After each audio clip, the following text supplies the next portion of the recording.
आज असंही कुठेही माता भगिनींच्या मनामध्ये शंका असता कामा नये की आता हे सत्तेमध्ये आलेले आहेत म्हणजे योजना बंद होणार आहे। योजना कायमस्वरूपी चालू राहणार आहे आणि कायमस्वरूपी चालू राहण्याच्या दृष्टिकोनातून जी योग्य ते पावलं उचलायची असतील ते नक्कीच महायुतीच्या सरकारच्या माध्यमातून उचलली जातील। जाहीरनाम्यामध्ये महायुतीच्याही तशा पद्धतीने आम्ही घोषित केलेला आहे।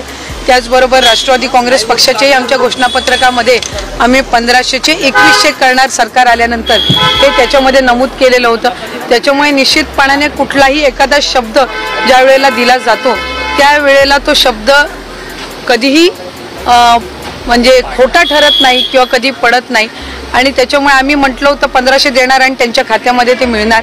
त्यामुळे आम्ही जवळपास 5 महिन्याचे 7500 माझ्या सर्व लाडक्या बहिणींच्या खात्यामध्ये थेट जमा झाले।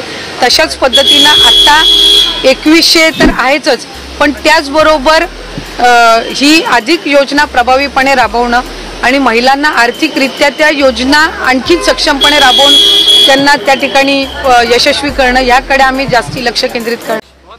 आपको मिली है, पार्टी को मिली है, जब जिम्मेदारी भी उतनी बड़ी 1500 कहा था, अब जिम्मेदारी 2100 देने की है लाडली बहनों को।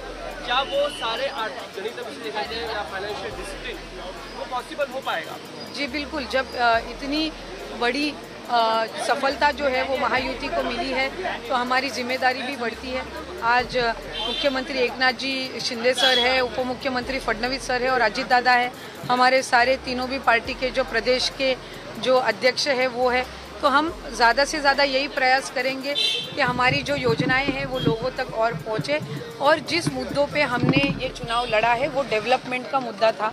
तो आज डेवलपमेंट के मुद्दे पे जब हम ये चुनाव लड़ रहे हैं, हमारी जो स्कीम्स है वो हम लोगों तक पहुँचा रहे हैं, तो हमारी ये जिम्मेदारी बनती है कि ज़्यादा से ज़्यादा जो हमारा राज्य है वो डेवलपमेंट के इसमें ही क्षेत्र में ही ज़्यादा से ज़्यादा जाना चाहिए और हमारे यहाँ पे और ज़्यादा इंडस्ट्रियल सर्किट बढ़ना चाहिए और ये योजनाएं हैं जो अच्छे से हमें ग्राउंड लेवल तक पहुंचानी है और इसी सब चीज़ों पे हम ज़्यादा कॉन्सन्ट्रेट करेंगे।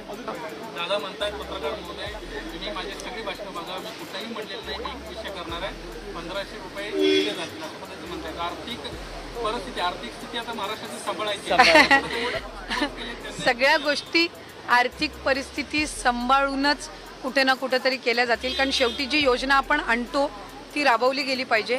आज असंही कुठेही माता भगिनींच्या मनामध्ये शंका असता कामा नये की आता हे सत्तेमध्ये आलेले आहेत म्हणजे योजना बंद होणार आहे। योजना कायमस्वरूपी चालू राहणार आहे आणि कायमस्वरूपी चालू राहण्याच्या दृष्टिकोनातून जी योग्य ते पावलं उचलायची असतील ते नक्कीच महायुतीच्या सरकारच्या माध्यमातून उचलली जातील।